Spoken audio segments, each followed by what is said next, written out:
All right, FDA Commissioner Marty Makary sending a message over an increasingly popular supplement called Kratom. There's the Kratom leaf, which has trace amounts of 7-OH. And then there is synthetic concentrated Kratom, which is popping up in vape stores all over America, and we need to know what's going on. We've sent letters to the distributors that they are distributing an opioid dangerous substance. Here to react is Fox News senior medical analyst Dr. Mark Siegel. Dr. Siegel, Kratom is how you pronounce it, Kratom. So why is this dangerous? Well, there's two kinds of Kratom. The kind from the plant is dangerous because if you have too much of it, it can lead to liver problems or seizures, and the FDA is studying it very closely. But Dr. Makary, FDA commissioner, is really concerned about something called Kratom 7-OH, which is a derivative of the plant that works a lot like opioids, and it's very addictive. And he's considering trying to get it made a Schedule I substance, meaning that it's totally restricted, like heroin. So he's differentiating between Kratom itself, which the FDA is studying, which they're trying to figure out exactly how dangerous it is.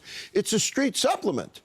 On top of that, the one version, OH, 7-OH, is even worse because it's more addictive. Neither is good for you. I'm not telling anybody to take this stuff because it is all dangerous. Now, some people use Kratom to help them get off opioids, not the 7-OH, but some people use Kratom itself to get off opioids, and they use it for pain relief and they use it for energy. This is a supplement unregulated. I don't think it's healthy. Right. So harmful effects, addiction, anxiety, depression, insomnia, and seizures. I was watching... Exactly, seizures. Yeah, I was watching one report where this lady goes into this shop and she gets a Kratom drink, and then she started getting more and more and more, and she would drink sometimes 11 or 12 of them a day. And they come in all different forms. Right, drinks, powders, pills, supplements in foods.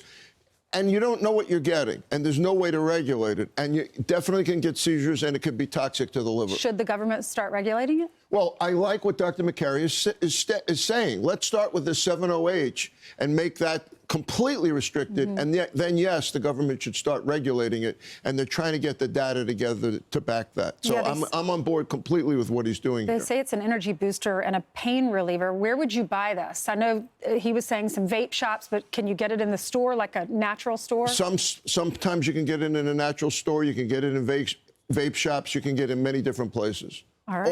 All of which is unregulated and unhealthy. I had never heard of it before. Okay, there's a debate. Been around since 2004. Really? Okay, there's a debate over a thyroid medication. Tell us about this. Well, there's two types of thyroid medication. 7% of Americans are on thyroid replacement medication. Low thyroid is a very, very common problem here. The problem is that the kind that most people use is synthetic. It's Synthroid, or a generic version of Synthroid called levothyroxine. But some patients say it doesn't relieve the symptoms of low thyroid enough. So they use something called desiccated thyroid, or Armour thyroid is one version. But the FDA is looking at that because they're saying there's more side effects of that. Restlessness, tremor. It can cause a lot, constipation, can cause a lot of side effects.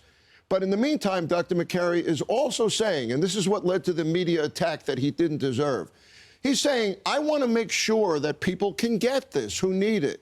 So it's not authorized by the FDA specifically, but the FDA is not blocking it. They're studying it, and in the meantime, they want patients to be able to have Armour thyroid. I agree with that messaging. Let's study it. Let's see if it's safe. In the meantime, everyone who needs it gets it. A lot of my patients are on it. Most of my patients are on Synthroid, though. So most use the type that you make chemically. It works for most people, but not all. Okay. Very important medications. Thyroid is a huge problem in the United States, 7% of people. What happens when you have low thyroid? Well, you get groggy, you get constipated, you get fatigued, you have hair problems, you gain weight, big problems. Okay. Dr. Siegel, thank you so much. Medical Monday, good to see you. Yes, sir. I'm Steve Doocy. I'm Brian Kilmeade. And I'm Ainsley Earhart. And click here to subscribe to the Fox News YouTube page to catch our hottest interviews and most compelling analysis.